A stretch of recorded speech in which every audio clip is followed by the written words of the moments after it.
నవ్య news కి స్వాగతం। ఈ రోజు వార్తల్లోని ముఖ్యాంశాలు।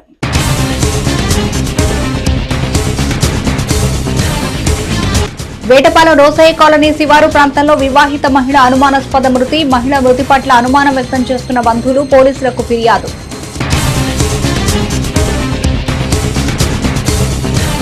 ఎన్నికల నియమావళి అమలు నేపథ్యంలో ఫారం 6 దరఖాస్తును మాత్రమే స్వీకరిస్తాం। కలెక్టరేట్లో వివిధ రాజకీయ పార్టీల నాయకుల సమావేశంలో జిల్లా కలెక్టర్ రంజిత్ భాషా। చీరాల దండుబాటులో అగ్ని ప్రమాదం, 7 ఎకరాల గడ్డివాము అగ్నికి ఆహుతి। 2 రోజుల కాల వ్యవధిలో 2 అగ్ని ప్రమాదం కావడంతో ఆందోళనలో రైతులు। వేటపాలెం మండలం రోసయ్య కాలనీ గ్రామ శివారులో అనుమానాస్పద స్థితిలో ఓ మహిళ మృతదేహం కనిపించింది। దీంతో పోలీసులు సంఘటనా స్థలానికి చేరుకుని మృతదేహాన్ని పరిశీలించి కేసు నమోదు చేశారు। వేటపాలెం మండలం రోసయ్య కాలనీ గ్రామ శివారులో అనుమానాస్పద స్థితిలో ఓ మహిళ మృతదేహం కనిపించింది। దీంతో పోలీసులు సంఘటనా స్థలానికి చేరుకుని మృతదేహాన్ని పరిశీలించి కేసు నమోదు చేశారు। రోసయ్య కాలనీకి చెందిన దేవర లక్ష్మీనారాయణ ఆటో డ్రైవర్ గా పనిచేస్తున్నాడు। భార్య లక్ష్మి ఇంటి వద్దనే ఉంటుందన్నారు। వీరికి 2 పిల్లలున్నారు। మంగళవారం రాత్రి తల్లిదండ్రులు ఇద్దరు బయటకు వచ్చారని, బుధవారం తెల్లవారుజామున గ్రామ శివారు పొలాల్లో లక్ష్మి మృతదేహం అనుమానాస్పద స్థితిలో పడుందన్నారు। స్థానికులు అందించిన సమాచారం మేరకు 2 టౌన్ పోలీసులు సంఘటనా స్థలానికి చేరుకున్నారు। భర్త లక్ష్మీనారాయణ కనిపించకపోవడంతో అతని కోసం గాలింపు చర్యలు చేపట్టారు। మహిళ మృతిని అనుమానాస్పద మృతిగా కేసు నమోదు చేసి దర్యాప్తు చేస్తున్నట్లు పోలీసులు వెల్లడించారు। జిల్లాలోని గుర్తింపు పొందిన రాజకీయ పార్టీల నాయకులతో బాపట్ల జిల్లా కలెక్టరేట్లోని కలెక్టర్ ఛాంబర్లో కలెక్టర్ రంజిత్ భాషా సమావేశం నిర్వహించారు। ఎన్నికల ప్రవర్తన నియమావళి అమల్లో ఉన్నందున ఫారం 6 దరఖాస్తులు మాత్రమే స్వీకరిస్తామని జిల్లా ఎన్నికల అధికారి కలెక్టర్ పి రంజిత్ భాషా చెప్పారు। జిల్లాలోని గుర్తింపు పొందిన రాజకీయ పార్టీల నాయకులతో బాపట్ల జిల్లా కలెక్టరేట్లోని కలెక్టర్ ఛాంబర్లో కలెక్టర్ రంజిత్ భాషా సమావేశం నిర్వహించారు। సమావేశంలో కలెక్టర్ రంజిత్ భాషా మాట్లాడుతూ ఓటర్ల జాబితాలో మార్పులు చేర్పులపై ఎలాంటి దరఖాస్తులు స్వీకరించేది లేదని తెలిపారు। 18 సంవత్సరాలు దాటిన యువతీ యువకులకు ఓటు హక్కు కల్పించడానికి మాత్రమే దరఖాస్తులు స్వీకరిస్తామన్నారు। ప్రభుత్వ కార్యాలయాలు, ప్రాంగణాల్లో రాజకీయ పార్టీల ప్రచారం ఉండరాదని స్పష్టం చేశారు। హోర్డింగ్, ప్రచార బోర్డులు, గోడపత్రాల ద్వారా ప్రచారం చేయరాదని ఆయన తెలిపారు। మున్సిపాలిటీలోని హోర్డింగ్ల ద్వారా రాజకీయ పార్టీల ప్రచారానికి అనుమతులు లేవన్నారు। కేవలం జాతీయ రహదారుల వెంట హోర్డింగ్లతో ప్రచారం చేసుకోవచ్చన్నారు। ఆర్ఓలకు దరఖాస్తులు చేసుకోవాలని ఆయన సూచించారు। అన్ని రాజకీయ పార్టీలకు సమానంగా అనుమతులు ఇస్తామన్నారు। ఎన్నికల ప్రవర్తన నియమావళి అమల్లో ఉన్నందున 50,000 రూపాయలకు మించి నగదు వెంట తీసుకెళ్లరాదని స్పష్టం చేశారు। ధృవీకరణ పత్రాలు లేకుండా 50,000 రూపాయలకు మించి నగదు ఉంటే సీజ్ చేస్తామన్నారు। పార్లమెంటు, శాసనసభ ఎన్నికల కొరకు ఓటర్ల జాబితా సిద్ధమవుతుందని తెలిపారు। గత ఏడాది ఏప్రిల్ 1 నుంచి నేటి వరకు ఓటర్ల జాబితా సవరణ కొరకు 22,248 దరఖాస్తులు వచ్చాయన్నారు। 1,82,400 దరఖాస్తులను ఇప్పటి వరకు పరిష్కరించామన్నారు। 36,555 దరఖాస్తులను తిరస్కరించామని, మిగిలిన 3,453 దరఖాస్తులు పెండింగ్ లో ఉన్నాయని వివరించారు। మే నెలలో జరగనున్న ఎన్నికలకు యంత్రాంగం సంసిద్ధమవుతుందని తెలిపారు। Press note and issue of announcement of schedule is 16 March. Notification 18th April ఇస్తారు. Last date of making nominations 26th April దాకా ఉంటుంది. Then date of scrutiny వచ్చేసి 26 April. Withdrawal last date 29th. Poll వచ్చేసి May 13th. ఇది మీరు అందరూ చేయడం. Counting వచ్చేసి June 4th ఉంటుంది. This is the schedule. This will follow. We are in the 4th phase లో ఉన్నాము. సో దీని ప్రకారంగా షెడ్యూల్ జరుగుతుంది. సో ఇప్పుడు ఈ 1 month దాదాపు 18th దాకా వచ్చేసి కంప్లీట్గా ఎంసీసీ, మీకు లాస్ట్ టైం మేము వర్క్షాప్లో చెప్పాము, ఎంసీసీ అమల్లో ఉంటుంది కాబట్టి ఈ హోర్డింగ్స్ కానీ ఇవి కానీ హోర్డింగ్స్ కానీ బ్యానర్స్ కానీ ఫ్లెక్సీస్ కానీ ఇవన్నీ ఏవి కూడా గవర్నమెంట్ సంబంధించిన వాటి మీద ఎటువంటిది పర్మిషన్ ఉండదు. సో ఈవెన్ కమర్షియల్గా ఈ మున్సిపాలిటీస్ వీళ్ళు కూడా కొన్ని హోర్డింగ్స్ పర్మిషన్ ఇస్తుంటారు, అవి కూడా ఇవ్వరు. ఓన్లీ ఎక్సెప్షన్ ఏంటంటే మెయిన్ రోడ్లో ఉన్న వాటికి, నేషనల్ హైవే మీద ఉన్న వాటికి మాత్రమే పర్మిషన్ ఇస్తారు.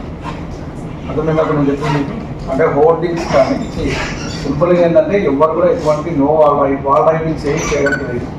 వాల్ రైటింగ్స్ అంటే గోడల మీద రాయడము ఇవి. సెకండ్ థింగ్, ఎవరైనా ప్రైవేట్ ఇళ్ళ మీద ఏదైనా వాళ్ళు పెట్టుకోవడంతో పర్మిషన్తో ఫ్లెక్సీస్ కానీ బ్యానర్స్ కానీ పెట్టుకోవచ్చు. అది కూడా లిమిటెడ్గా 3 ఉన్నాయి, 3 కరెక్ట్ నెంబర్ పెట్టుకోవచ్చు.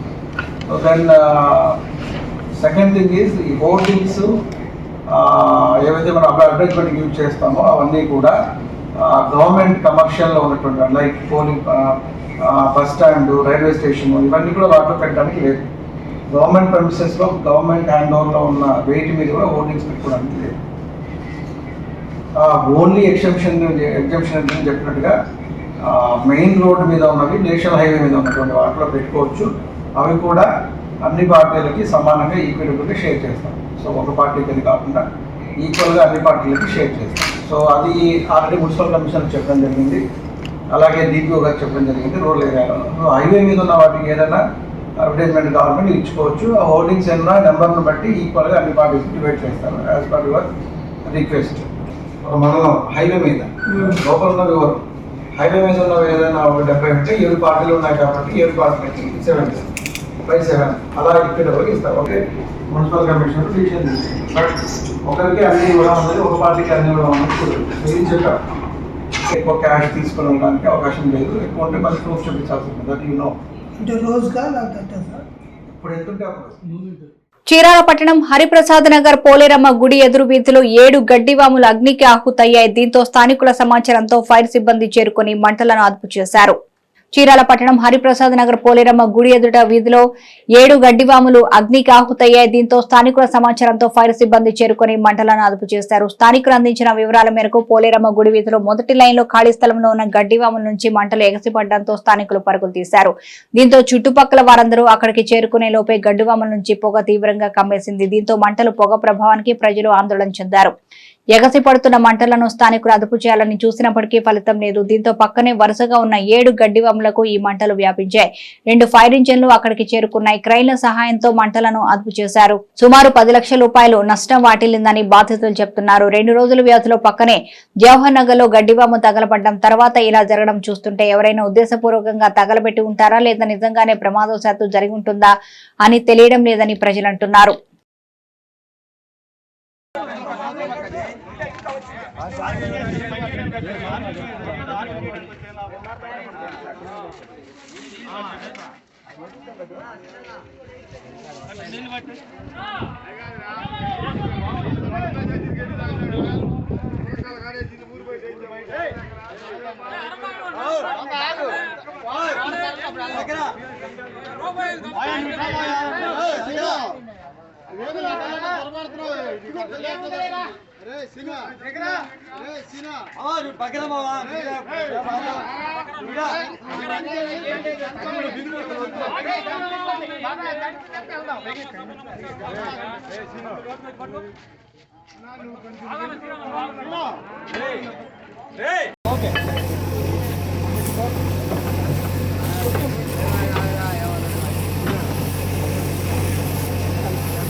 చరిత్రలో నేటి ముఖ్యమైన ఘటనల్ని ఓసారి చూద్దాం.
సార్వత్రిక ఎన్నికల నేపథ్యంలో బాపట్ల జిల్లా సరిహద్దులో చెక్ పోస్టులు ఏర్పాటు చేసి వాహనాలపై నిఘా పెరగాలని బాపట్ల జిల్లా కలెక్టర్ రంజిత్ భాష అధికారులను ఆదేశించారు. సార్వత్రిక ఎన్నికల నేపథ్యంలో బాపట్ల జిల్లా సరిహద్దులో చెక్ పోస్టులు ఏర్పాటు చేసి వాహనాలపై నిఘా పెరగాలని బాపట్ల జిల్లా కలెక్టర్ రంజిత్ భాష అధికారులకు సూచించారు. కలెక్టరేట్ లో నిర్వహించిన సమావేశంలో ఆయన మాట్లాడారు. రాజకీయ ప్రకటనలకు సంబంధించిన హోర్డింగ్లు, పోస్టర్లు, బ్యానర్లను అనుమతించరాదని స్పష్టం చేశారు. సివిజిల్ యాప్ ద్వారా అందే ఫిర్యాదులను సకాలంలో పరిష్కరించడం ముఖ్యమన్నారు. రాజకీయాలకు అతీతంగా నిష్పక్షపాతంగా అధికారులు విధులు నిర్వర్తించాలని ఆదేశించారు. జిల్లా కేంద్రమైన బాపట్ల పట్టణంలోని 10వ తరగతి పరీక్షా కేంద్రాలను జిల్లా ఎస్పీ వకుల్ జిందాల్ ఆకస్మికంగా తనిఖీ చేశారు. పరీక్షా కేంద్రాల వద్ద పటిష్టమైన బందోబస్తు ఏర్పాటు చేసినట్లు తెలిపారు. జిల్లా కేంద్రమైన బాపట్ల పట్టణంలోని 10వ తరగతి పరీక్షా కేంద్రాలను జిల్లా ఎస్పీ వకుల్ జిందాల్ ఆకస్మికంగా తనిఖీ చేశారు. పరీక్షా కేంద్రాల వద్ద పటిష్టమైన బందోబస్తు ఏర్పాటు చేసినట్లు తెలిపారు. బందోబస్తు విధులు నిర్వహిస్తున్న పోలీసు అధికారులు, సిబ్బందికి పలు సూచనలు చేశారు. ఈ సందర్భంగా జిల్లా ఎస్పీ వకుల్ జిందాల్ మాట్లాడుతూ జిల్లాలో 10వ తరగతి పరీక్షలు జరుగుతున్న పరీక్షా కేంద్రాల వద్ద పటిష్టమైన బందోబస్తు ఏర్పాటు చేశామని జిల్లా ఎస్పీ వకుల్ జిందాల్ తెలిపారు. బాపట్ల మున్సిపల్ హైస్కూల్ బాలికల ఉన్నత పాఠశాల, లిటిల్ ఏంజల్స్ హైస్కూల్ పత్యక్షంగా సందర్శించారు. పరీక్షా కేంద్రాల వద్ద భద్రతా ఏర్పాట్లను పరిశీలించారు. చీరాల మండలంలో 10వ తరగతి పరీక్షలు సజావుగా జరుగుతున్నాయి. ఈ సందర్భంగా బుధవారం జరిగిన ఇంగ్లీష్ పరీక్షకు 1603 మంది హాజరయ్యారు. చీరాల మండలంలో 10వ తరగతి పరీక్షలు సజావుగా జరుగుతున్నాయి. ఈ సందర్భంగా బుధవారం జరిగిన ఇంగ్లీష్ పరీక్షకు 1603 మంది హాజరయ్యారు. చీరాల మండలంలో మొత్తం 11 పరీక్షా కేంద్రాల్లో మొత్తం 1643 మంది హాజరు కావాల్సి ఉండగా అందులో 40 మంది విద్యార్థులు పరీక్షకు హాజరు కాలేదు. ఇక పరీక్షా కేంద్రాల్లో మాస్ కాపింగ్ కు పాల్పడకుండా అధికారులు కట్టుదిట్టమైన చర్యలు చేపట్టారు. సెట్టింగ్స్ స్క్వాడ్, ఫ్లయింగ్ స్క్వాడ్ బృందాలు పరీక్షా కేంద్రాలను తనిఖీ చేశాయి. నేటి తిరుమల తిరుపతి సమాచారాన్ని ఓసారి పరిశీలిద్దాం. తిరుమల భక్తుల రద్దీ తగ్గింది. వివిధ ప్రాంతాల నుంచి వచ్చిన టోకెన్లు లేని భక్తులకు బుధవారం 6 గంటల్లో సర్వదర్శనం కలిగిందని టీటీడీ అధికారులు వివరించారు. నిన్న స్వామివారిని 63,251 మంది భక్తులు దర్శించుకోగా 20,989 మంది తలనీలాలు సమర్పించుకున్నారు. భక్తులు సమర్పించుకున్న కానుకల ద్వారా హుండీ ఆదాయం 4.14 కోట్ల ఆదాయం వచ్చిందని వెల్లడించారు. చీరాల్లోని దండుపాటలో ప్రమాదవశాత్తు ఓ గడ్డివాముకు నిప్పంటుకొని అగ్నికి ఆహుతైంది. అగ్ని ప్రమాదాన్ని గమనించిన స్థానికులు మంటలను అదుపు చేసే ప్రయత్నం చేసినప్పటికీ గడ్డివాము పూర్తిగా అగ్నికి ఆహుతైంది. చీరాల్లోని దండుబాటులో ప్రమాదవశాత్తు ఓ గడ్డివాముకు నిప్పంటుకొని అగ్నికి ఆహుతైంది. అగ్ని ప్రమాదాన్ని గమనించిన స్థానికులు మంటలను అదుపు చేసే ప్రయత్నం చేసినప్పటికీ గడ్డివాము పూర్తిగా అగ్నికి ఆహుతైంది. బాధితులు తెలిపిన వివరాల మేరకు చీరాల దండుబాట జవహర్ నగర్ ప్రాంతానికి చెందిన పమిడి సుబ్బారావు అనే రైతు తన ఇంటి వద్ద 2 లక్షల రూపాయలు విలువ చేసే గడ్డివాము ఏర్పాటు చేసుకున్నాడు. ఏం జరిగిందో ఏమో కానీ గడ్డివాము నుంచి ఒక్కసారిగా మంటలు ఎగసిపడ్డాయి. దీంతో చుట్టుపక్కల స్థానికులు కేకలు వేసుకుంటూ సుబ్బారావు కుటుంబ సభ్యులకు సమాచారం ఇచ్చారు. వారు వచ్చి చూడగా అప్పటికే గడ్డివాము సగం వరకు కాలిపోయింది. సమాచారం అందుకున్న ఫైర్ సిబ్బంది హుటాహుటిన సంఘటనా స్థలానికి చేరుకుని మంటలను అదుపు చేశారు. అసలే ఆర్థిక ఇబ్బందుల్లో ఉన్న తమకు అగ్ని ప్రమాదం మరింత నష్టాన్ని మిగిల్చిందని బాధితులు వాపోతున్నారు. నేను పొలం మీద బరిగొడ్లు జోడుకొని వెళ్ళాను. ఇంటికాడ వాళ్ళు స్థానికులు ఫోన్ చేసి ఇలా మీ గిడ్డ మీ తగలబడిపోతుందని చెప్పి అన్నారు. ఎలా జరిగింది ఏంటంటే మరి ఎవరికి తెలియదు అని చెప్పి అన్నారు. ఆధార పేరు పరిగెత్తుకుండా వచ్చాను. మొత్తం నేను వచ్చేసరికి మొత్తం తగలబడి ఉంది. చుట్టుపక్కల స్థానికులు కూడా ఎవరికి వాళ్ళు నీళ్లు ఇవన్నీ తోడి పోసినా కూడా వల్ల కాల, అసలు ఆపడం ఎవరి వల్ల కాల. అప్పుడు ఫైర్ ఇంజిన్ ఫోన్ చేశాం. ఫైర్ ఇంజిన్ ఫోన్ చేసినా కానీ వచ్చారు. వాళ్ళు కూడా వచ్చి ఆపుతున్నా కూడా ఆపలేదు. 2 లక్షలు అసలు మోపు కూడా తీయలే మేము. అట్నే ఉంది. చుట్టుపక్కల వాళ్ళందరూ కూడా వచ్చారు. అప్పటికి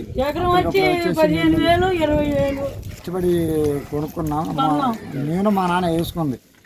ఒకరు ఆయన బాగా హెల్త్ కూడా బాగోలే, డబ్బులు కూడా ఇవ్వలేని పరిస్థితి వల్ల రోజు కొద్ది వేసుకొని అట్లా వేసుకున్నాం. అట్లా ఇంకా వాన కూడా వాళ్ళ ఒక మోపు కూడా వాళ్ళ. నేటి వాతావరణ సమాచారాన్ని ఓసారి పరిశీలిద్దాం. ఉత్తర కోస్తా జిల్లాలోని ఇప్పటికే వర్షాలు కురుస్తున్నాయి. కాగా శ్రీకాకుళం, విజయనగరం, విశాఖ, అల్లూరి, మన్యం, పార్వతీపురం జిల్లాలతో పాటు ఉభయ గోదావరి జిల్లాలోనూ ఓ మోస్తరు వర్షాలు పడతాయన్నారు.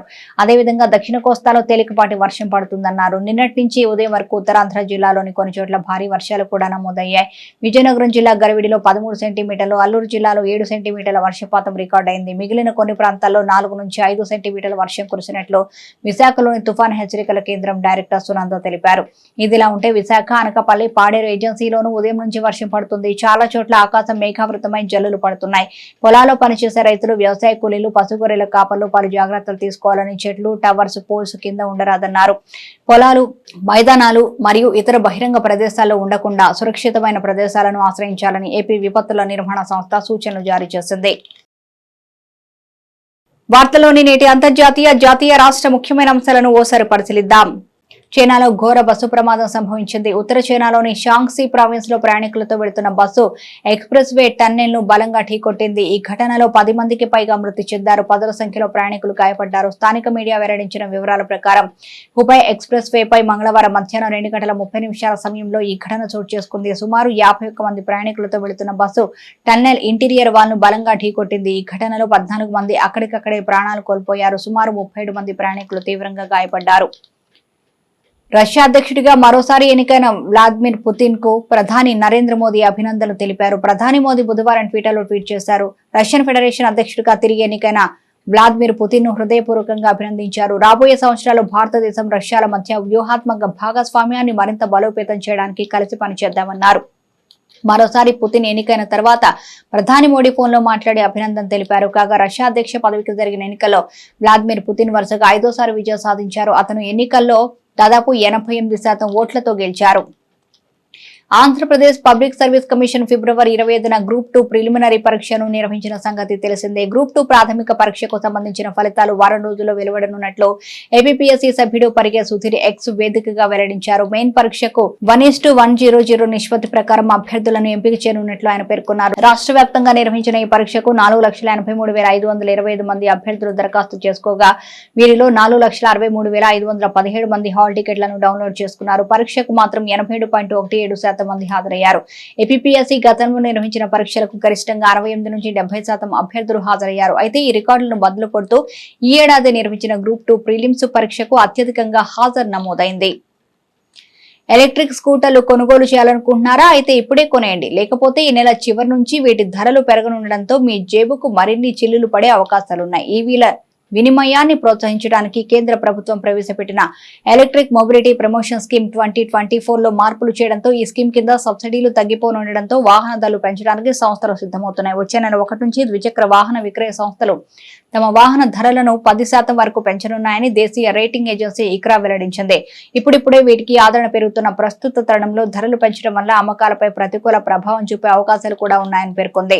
ఐపీఎల్ 2024 కోసం కేకేఆర్ జట్టు రెడీ అవుతోంది. అయితే మంగళవారం జరిగిన సెకండ్ వార్మప్ మ్యాచ్ లో రింకు సింగ్ ఓ భారీ సిక్సర్ కొట్టాడు. ప్రాక్టీస్ కోసం కోల్కతా జట్టు టీమ్ గోల్డ్, టీమ్ పర్పుల్ గా పోటీ పడింది. టీమ్ గోల్డ్ తరపున రింకు ఆడాడు. ఇక పర్పుల్ తరపున మిచెల్ స్టార్క్ బౌలింగ్ చేశాడు. ఆరంభంలో టీమ్ గోల్డ్ ను ఇబ్బంది పెట్టిన స్టార్క్ చివరి ఓవర్లో మాత్రం భారీగా పరుగులు సమర్పించుకున్నాడు. గాయం కారణంగా దశాబ్ద కాలం నుంచి ఐపీఎల్ కు స్టార్క్ దూరంగా ఉన్నాడు. అయితే బౌలింగ్ లో వీక్ గా ఉన్న కేకేఆర్ జట్టు ఈసారి అతన్ని 24.75 కోట్లు పెట్టి సొంతం చేసుకుంది. తమ బౌలింగ్ యూనిట్ ను బలంగా మార్చుకోవాలన్న ఉద్దేశంతో స్టార్క్ ను కేకేఆర్ కొనుగోలు చేసింది. తొలి ఓవర్లో 1 పరుగు ఇచ్చిన స్టార్క్ ఆ తర్వాత కొంత తడబడ్డాడు. ఇక అతను వేసిన చివరి ఓవర్లో రింకు సింగ్ ఓ భారీ సిక్సర్ కొట్టాడు. స్టార్క్ 4 ఓవర్లలో 40 పరుగులు ఇచ్చి 1 వికెట్ తీసుకున్నాడు. నవ్య న్యూస్ ముగించే ముందు ముఖ్యాంశాలు మరోసారి.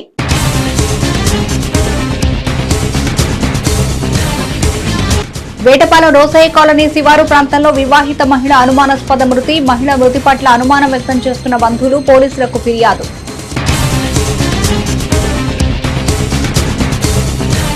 ఎన్నికల నియమావళి అమలు నేపథ్యంలో ఫారం 6 దరఖాస్తును మాత్రమే స్వీకరిస్తాం. కలెక్టరేట్లో వివిధ రాజకీయ పార్టీల నాయకుల సమావేశంలో జిల్లా కలెక్టర్ రంజిత్ భాషా.